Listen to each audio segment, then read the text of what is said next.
Bismillahirrahmanirrahim. Alhamdulillah wassalatu wassalamu ala Rasulillah wa ba'd.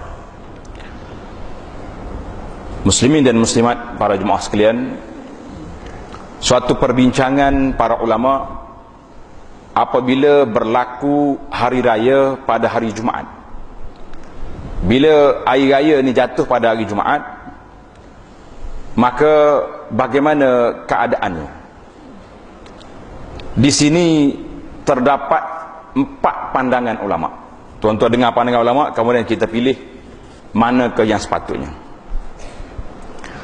Jadi apabila kumpulnya hari raya pada hari Jumaat, bermakna telah berkumpul dua raya, raya mingguan dan raya tahunan. Maka terdapat di sini ada 4 pandangan. Pandangan yang pertama dengan ni, siapa-siapa yang telah datang mengerjakan salatul Id, dia mari pergi solat hari raya daripada penduduk negeri itu, maka diberi kelonggaran li ahli al-qura an-naiyah wal bawadi, orang-orang kampung pendalaman yang duduk jauh-jauh ni, bila mereka mari solat hari raya, mereka boleh meninggalkan solat Jumaat dan dia balik ke rumah, ke kampung masing-masing, melakukan salat zuhur pada hari tersebut. Ini pandangan yang pertama, inilah dia panggil pandangan ulama Asy-Syafi'iyah, dan satu riwayat daripada Imam Malik dan juga Imam Ahmad. Jadi dalam fiqh Syafi'i, dalam kitab Syafi'i yang mu'tabar, kitab Fathul Wahhab syarah Manhajut Tullab, walau wafaqa yaum jum'ati Id, kalau bertepatan hari Jumaat itu dengan hari raya, fahadara salatahu ahlu qura, telah datang melakukan solat hari raya itu penduduk-penduduk kampung, orang kampung. Jadi falahumul insiraf, bila lepas solat dia boleh balik ke kampung dia, tak payah tunggu solat Jumaat. Tapi kalau dia duduk raya di bandar, tiba-tiba orang azan Jumaat, dia tak balik lagi ke kampung dia, tak boleh balik, dia kena U-turn, mari semula ke masjid, lepas salat Jumaat baru boleh balik. Ini pandangan siapa? Dalam fiqh Syafi'i membezakan. Artinya orang kampung yang jauh duduk dia. Zaman dulu kita pun dengar cerita orang-orang yang pergi buat ambil tanah dalam hutan di pendalaman. Dia kata, kita nak pergi sembahyang Jumaat ni ustaz, 3 jam jalan kaki pergi solat Jumaat. Jadi kalau dia mari daripada malam lagi berjalan nak pergi solat hari raya, lepas tu dia nak balik, kemudian nak pusing balik Jumaat, itu agak sukar bagi dia. Maka golongan ini dalam fiqh kita kata boleh lepas. Jadi lepas dia solat hari raya, dia balik, dia tak payah mari lagi ke masjid untuk solat Jumaat, cukuplah dia solat zuhur. Pandangan yang kedua, Jumaat wajib. Orang yang mari solat raya pun Jumaat dia kena mari pula, sama ada dia orang kampung ke orang bandar. Inilah pandangan mazhab Abu Hanifah, mazhab Hanafi dengan mazhab Maliki. Satu riwayat daripada Imam Ahmad. Jadi tak gugur sama sekali pandangan ini. Pandangan yang ketiga, pendapat yang ketiga, man syahidal Id, siapa dia pergi solat hari raya, gugurlah Jumaat. Dia hanya kena solat zuhur pada hari tersebut, dia tak payah lagi balik solat Jumaat. Ini pandangan mazhab Hambali. Jadi kita dah berapa mazhab ada tadi? Ada 3. Syafi'i bagi 2. Orang kampung pedalaman lepas. Abu Hanifah dengan Malik lah, dua-dua kena mari solat Jumaat, kena tunggu Jumaat baru balik.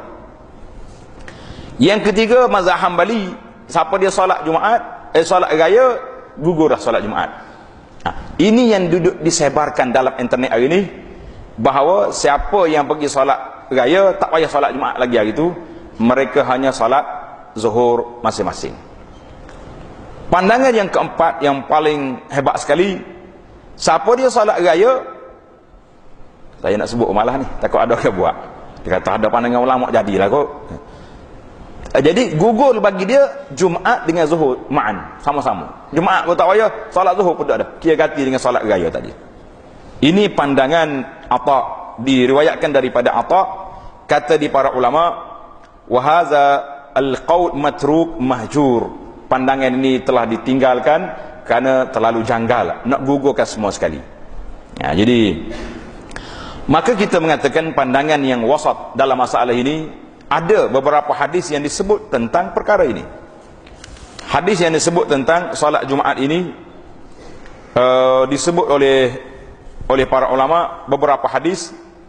Di antaranya hadis ini dia panggil, kalau kita belajar fiqh dia panggil sababul khilaf. Kenapa ulama berbeza pandangan dalam masalah ini? Bila kita dengar baru sedap cerita. Hadis yang pertama, hadis Zaid bin Arqam.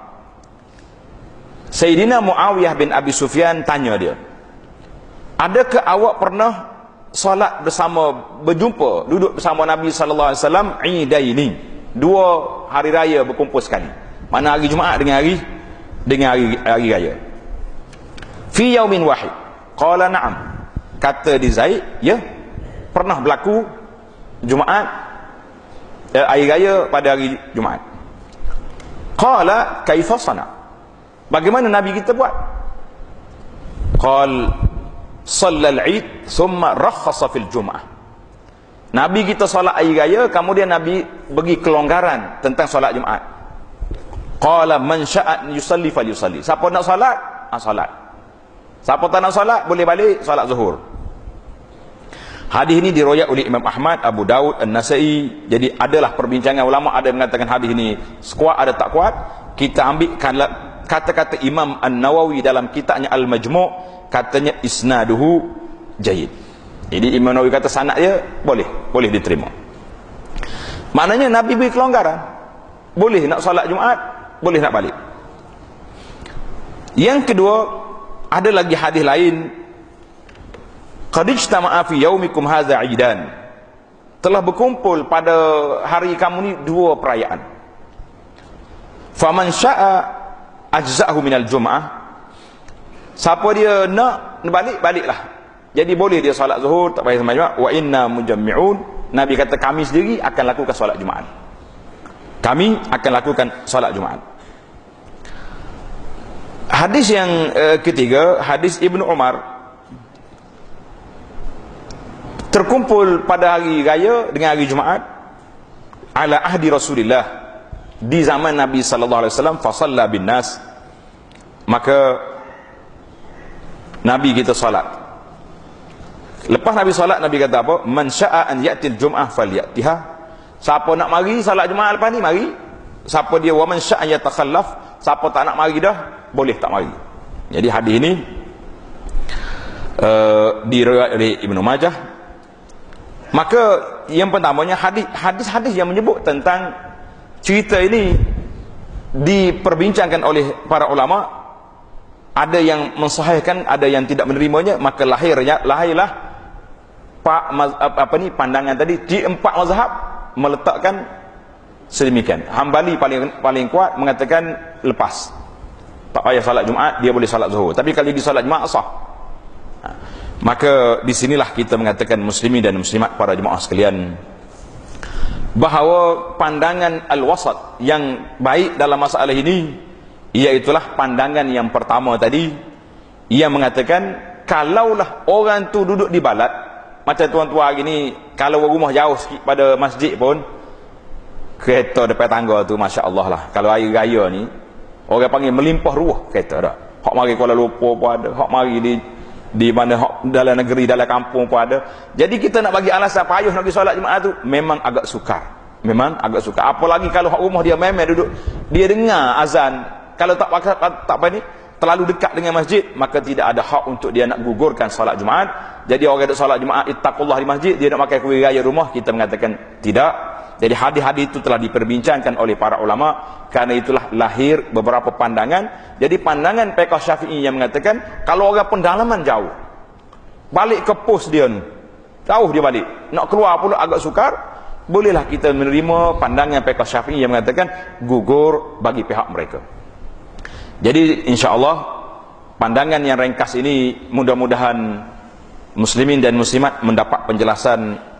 Kalau kita nak lihat, memanglah banyak lagi hadis-hadis yang menyebut perbincangan dan ulama-ulama panjang dalam tajuk ini. Saya mengatakan pandangan yang wasat dalam masalah ini, yang cantik, yang sederhana dalam masalah Jumaat dengan hari raya, kita mengatakan kita balik dan kita mari pula solat Jumaat.